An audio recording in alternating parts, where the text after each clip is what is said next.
You got your best friend pregnant. I wonder what he's talking about. A feeling of detachment, as if it's someone else's problem, wells up inside me. But the reality hits me with the words Mary utters right in front of me. Well, that's the situation. So, you're gonna divorce Tom, right, Yvonne? Can't believe it, pregnant, with Mary? When I ask back, Mary smirks. And continues with a mocking look. You figured it out, right? I'm taking your husband, so get out. Gladly. I reply with a smile and turn on my heel. Mary is really clueless. Does she think I knew nothing? Of course, that's not the case. I've known about their affair for quite a while. I just didn't confront them until I was ready. But now, this saves me the trouble. They've basically confessed to cheating on me. So, I'll return the favor with interest. Brace yourselves. Smiling, I head to the front door. My name is Yvonne Kirby. I'm a 34-year-old housewife working part-time at a supermarket.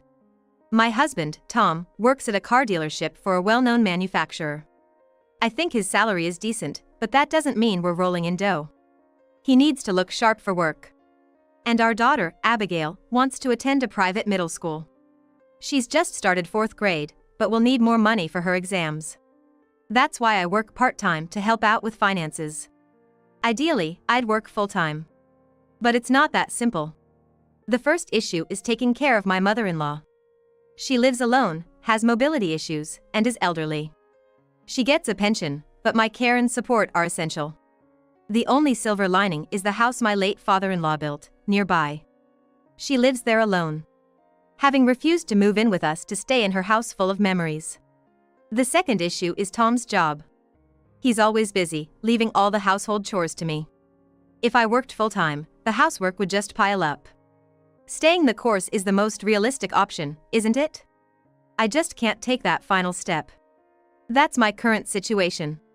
But I knew from before we got married that I would be doing the household chores alone and that my mother-in-law would need care. So, I'm not unhappy with how things are.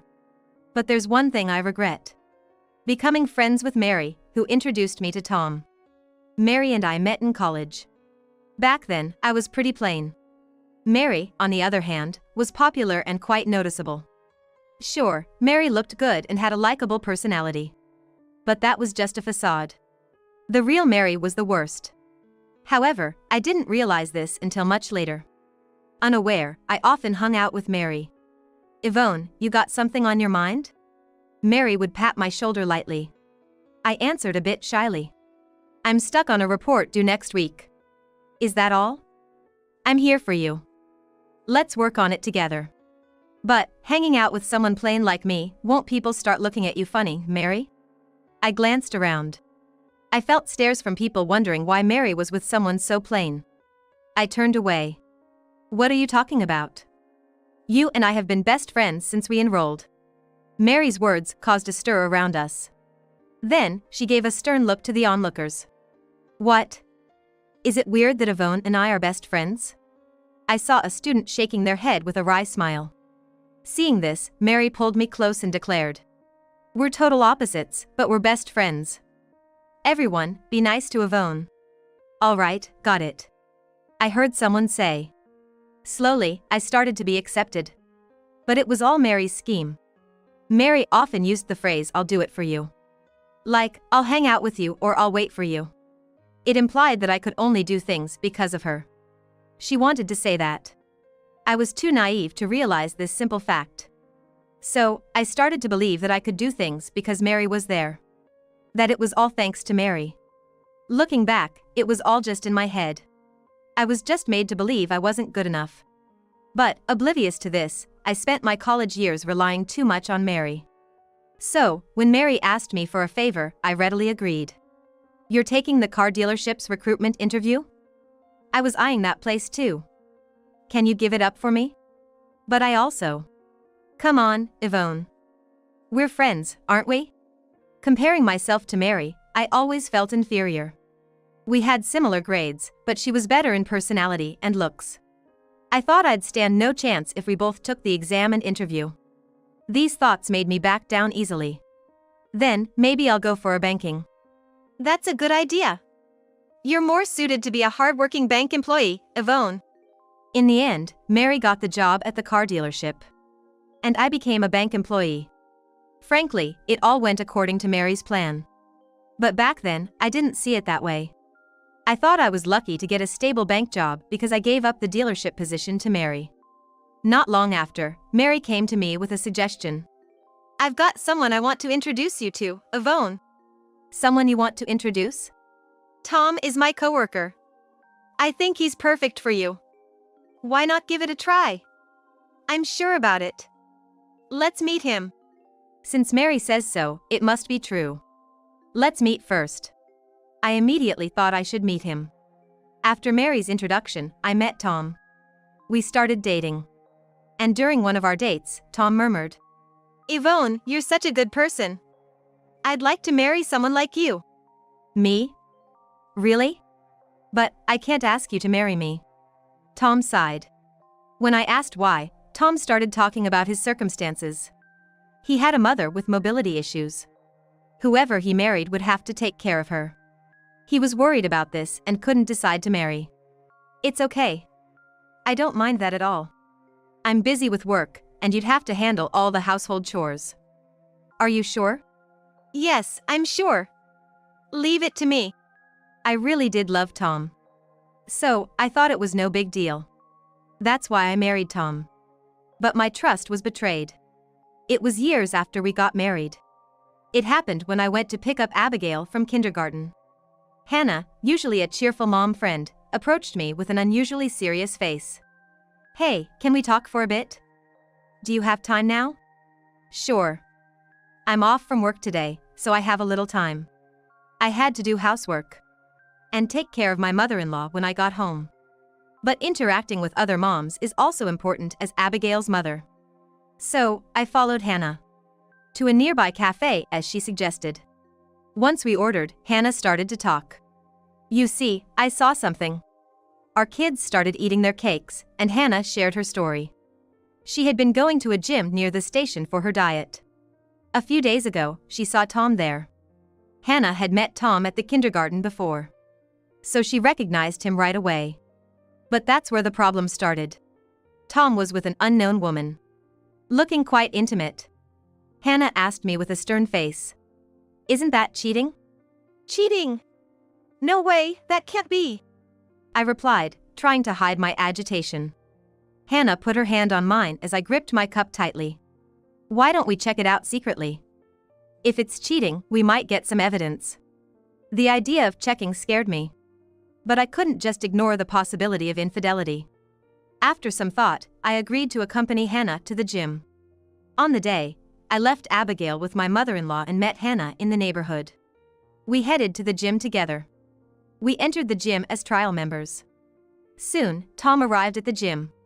But he was alone. No woman, no colleagues, no friends. Hannah's just jumping to conclusions. I thought, relieved. Then, a familiar voice caught my attention.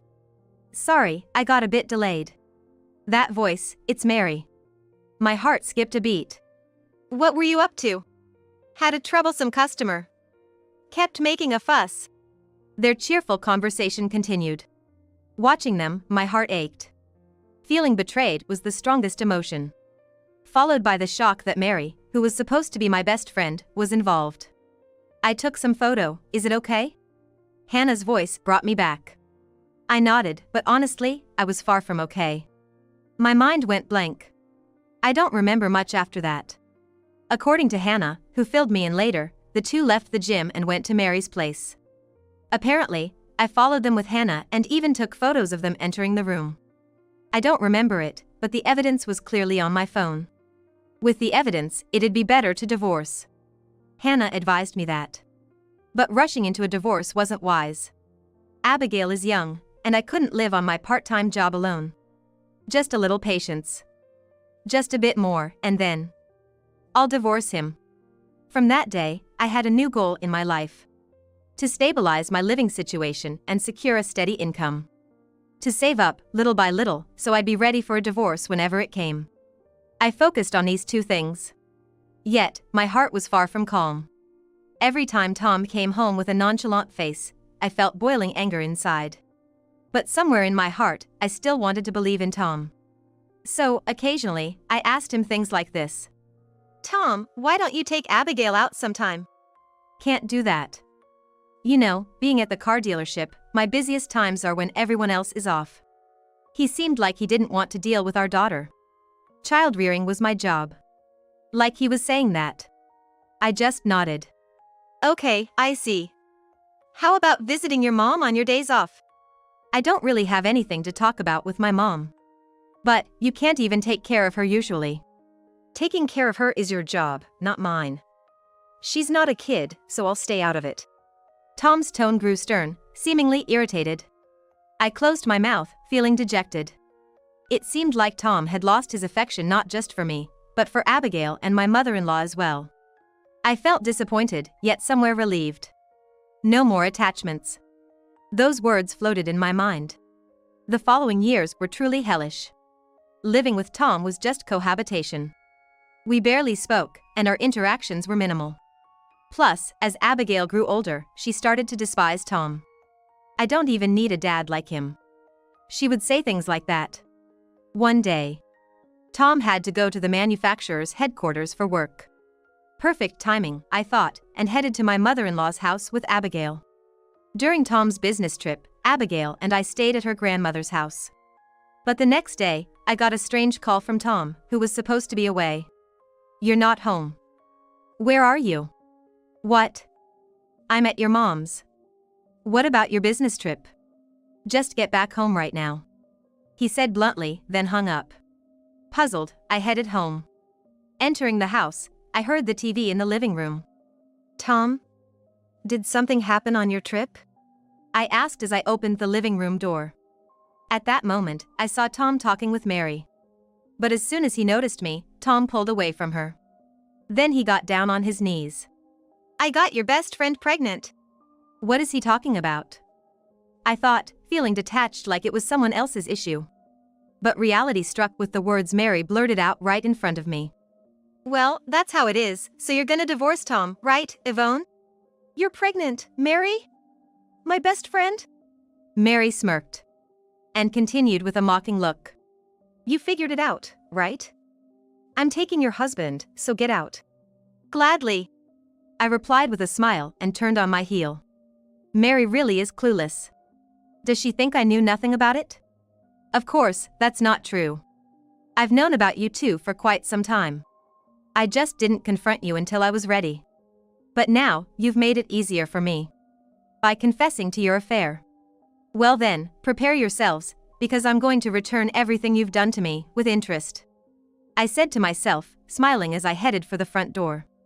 Tom yelled, as if trying to stop me. You realize we're talking about divorce, right? Are you sure you understand that? I understand perfectly. You think you can make it on just your part-time income after we divorce? Tom sneered. I sighed. Then, Tom, in his arrogant manner, offered. If you're really desperate, I might hire you to take care of my mom. That suits you perfectly, taking care of the elderly. Tom and Mary burst into laughter. Seeing them, I sighed again. Mary, you finally showed your true colors. Huh? What are you talking about? Mary feigned ignorance. I snorted and continued. Pretending to be my friend, introducing me to Tom, it was all just to use me conveniently, wasn't it? Oh, you knew? Boring. Mary pouted. Yes, I realized your true nature when I found out about your affair with Tom. I showed them the evidence photos of their affair that I had saved on my phone. What the heck is that? Mary rushed over and stared at the phone screen. When she realized the photos were of them, she glared at me sharply. How long have you known? What, about 5 years? Don't joke with me. If you knew, why didn't you do anything? Mary raised her voice. I answered calmly. I was preparing for life after the divorce. I thought I'd be told I couldn't make it on my part-time income. I smiled at Tom. As if saying, just as I expected. Tom seemed infuriated by my attitude and suddenly started making a scene. Well then, get out as soon as you can. I'll send your stuff wherever you want. No need for that. Most of my things are already at your mom's place. What? At my mom's? Tom's face changed color. I continued, trying to suppress a laugh. Didn't you notice that your wife's and family's belongings have been gradually disappearing? That's, pathetic, in more ways than one. I snorted. Tom, clearly agitated, raised his voice. Enough. Then there's no more to talk about. I'll be claiming alimony later. I'll give you the divorce papers then. Do whatever you want. Just be prepared. The cost of cheating isn't cheap. I looked back and forth between Tom and Mary, then left the house. Heading straight to my in-laws' place. Abigail was preparing dinner when I arrived. Welcome back. What was it, Mom? Actually, I hesitated. Abigail is still in elementary school. The news of her parents' divorce might shock her. Should I tell her the truth? I was uncertain. But Abigail, as calm as ever, asked, "Is it about the divorce?"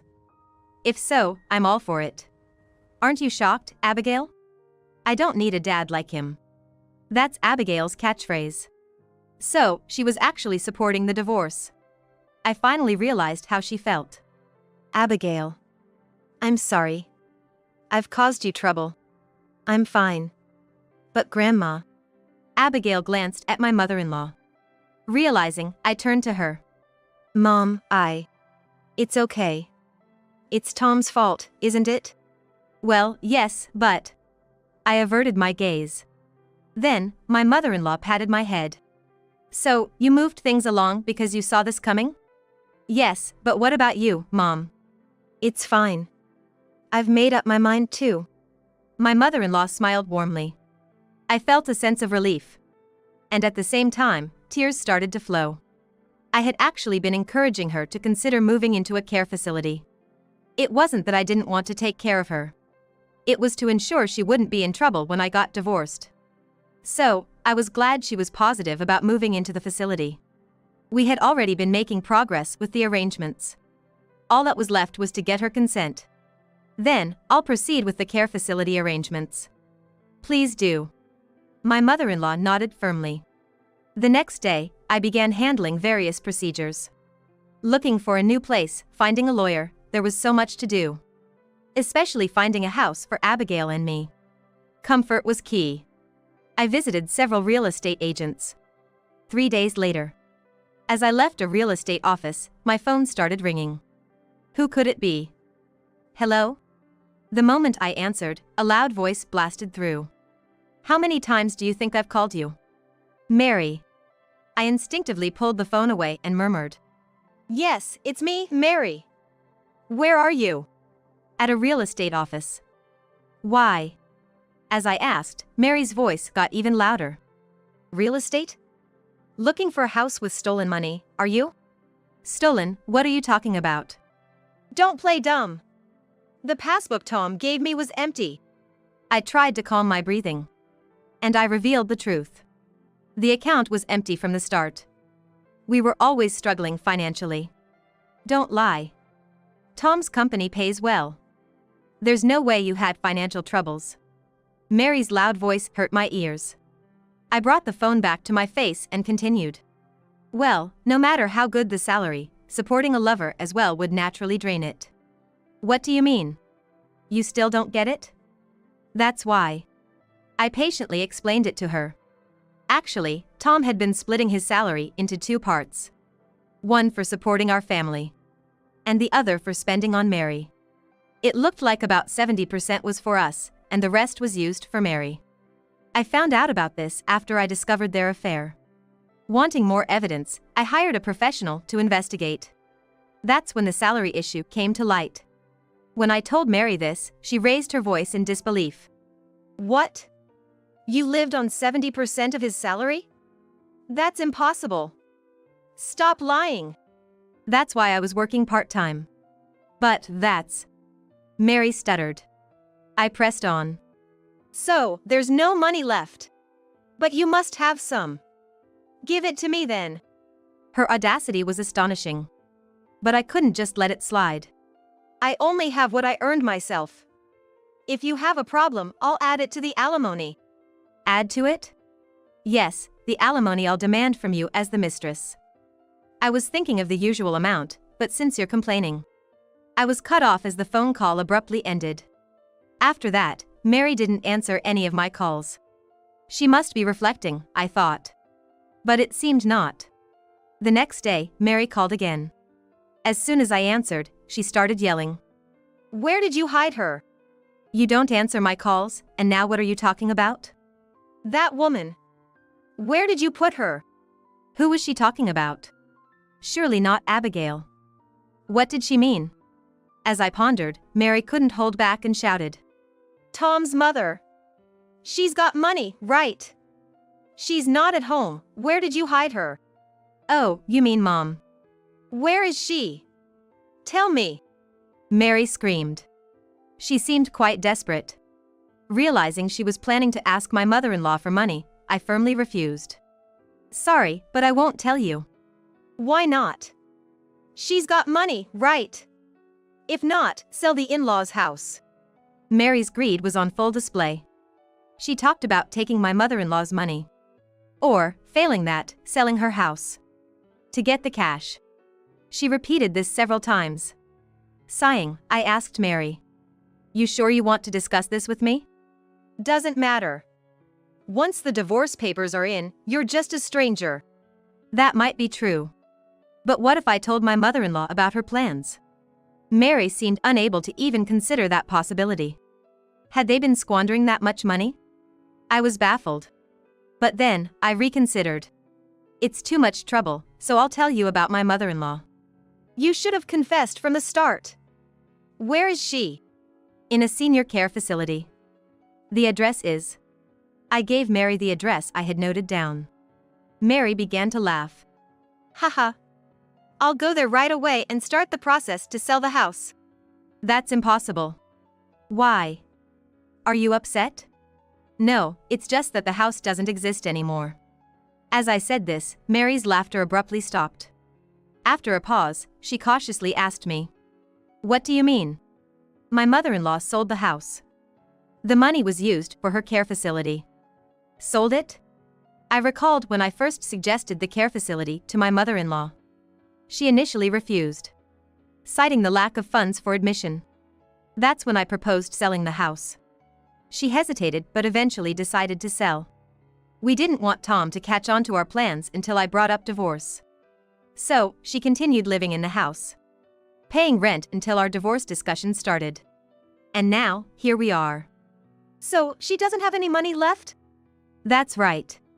This is your fault. Don't forget this. With a scream that sounded like the death throes, Mary hung up the phone. Anyway, she must have given up by now. Let those two do whatever they want. While thinking this, I methodically proceeded with the divorce procedures. First, I hired a lawyer to claim alimony. I was sure they would resist. But surprisingly, they accepted the amount suggested by the lawyer. Later, I received the alimony through the lawyer. At the same time, I signed the divorce papers and had them delivered to Tom. Tom apparently signed them readily, and I successfully completed the divorce. It took 3 months to finalize everything. It was tough, but I'm glad I persevered. Relieved, I went to thank my lawyer. That's when I was handed something unexpected. A wedding celebration party? It was an invitation to a wedding party. Mary, not knowing my home address, had left it with the lawyer. Was she inviting me to gloat as the woman whose husband was taken away? I was about to tear it up right there. But then I had a second thought. Tom's associates would surely be at the party. Maybe I could do something. I contacted a certain person. Sure enough, they too had received an invitation. So, I decided to attend the wedding party. The venue was a hotel's banquet hall. It was called a party, but it was essentially a wedding reception. They really went all out despite having no money. As I was thinking this, a voice came from behind. Thank you for coming. I turned around to see Mary in a dress, with Tom beside her. If you're going to do this, you might as well have had a wedding. Sorry. I can't wear a wedding dress because I'm pregnant. Mary was clearly heavily pregnant. She was willing to go this far just to humiliate me. I responded, looking away. Oh, right. But I'm glad you came. I thought you wouldn't. Mary made a show of pretending to cry. Don't cry now, I said, knowing full well. I looked around, noticing people quickly avert their eyes. Mary must have said something convenient for her. The atmosphere felt oddly cold. If that's how they want to play it, I'm ready to go all out. A fire ignited in my heart. Pretending to console Mary, I scanned the room for someone. Soon, I found the person I was looking for. Oh, sorry. I see someone I know, I said, quickly excusing myself. For some reason, Mary followed me. But I expected this. She would want to make a spectacle of me. I thought so, and with that in mind, I decided to leave the place. I approached the person from behind. Sorry to keep you waiting. The person turned around at my voice. It was Hannah. Oh, you're already here. Yes, just greeted my ex-husband and his new friend. As I gestured towards them, Tom suddenly became flustered. He awkwardly bowed to Hannah. Thank you for coming today. But why is Yvonne's friend here? I'm accompanying my husband. You know, I don't think you've met him yet. Hannah smiled and pulled the arm of a man standing beside her. Tom's face went pale. Hannah introduced her husband to Tom. This is my husband, Ted. He owns a local supermarket and is a customer of your company. Mr. Scott's? Tom looked away, embarrassed. Hannah's husband was a VIP customer of Tom's company. He bought not only his own car but also Hannah's car from Tom's dealership. He even referred his supermarket employees to Tom's company. In other words, he was a very important customer to Tom. It's no wonder Tom was panicking. Amidst this, Hannah introduced me to her husband. This is my friend, Yvonne. We're partners in an investment company. As Hannah said this, Mary's face changed color. Investment company? What's that? Exactly what it sounds like. Tom's salary wasn't enough, so I've always been investing. And it grew into this. This happened right after I discovered Tom and Mary's affair. I realized I needed a stable income for the divorce. That's when I turned to investing, something I started after getting married. Being a former banker, I had some knowledge about investments. Increasing my investment amount turned out to be a huge hit. Before I knew it, I had a stable income from investments. I told Hannah about it, and she became interested.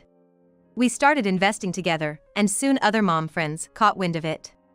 Then we thought, why not start a company? So, we did, and that's how we started our business.